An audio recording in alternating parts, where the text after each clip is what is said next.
نبی کریم صلی اللہ علیہ وسلم نے فرمایا، خاک آلودہ ہو گیا، ذلیل و رسوا ہو گیا وہ شخص جس کے والدین یا ان میں سے ایک بڑھاپے کو پہنچے اور ان کی خدمت کر کے جنت میں داخل نہ ہو۔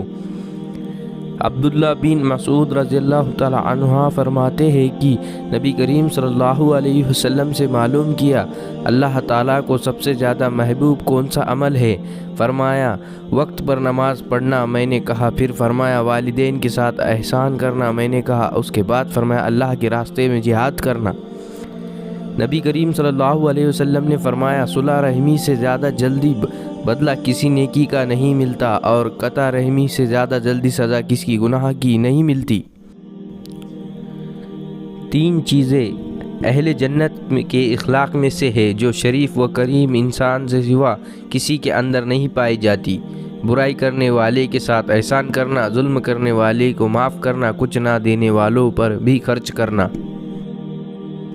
حضرت عمر رضی اللہ تعالی عنہ فرماتے ہیں، تقوی و صلہ رحمی سے عمر میں زیادتی، رزق میں برکت اور آپس میں محبت پیدا ہوتی ہے۔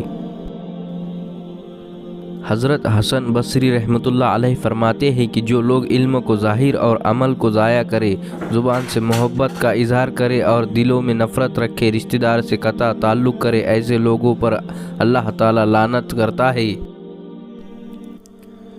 نبی کریم صلی اللہ علیہ وسلم نے فرمایا، جو اللہ پر اور قیامت پر یقین رکھتا ہے اسے چاہیے کہ مہمان کا اکرام کرے، اور جو اللہ پر اور قیامت پر ایمان رکھتا ہے اسے چاہیے کہ صلہ رحمی کرے اور اچھی بات کرے، ورنہ خاموش رہے۔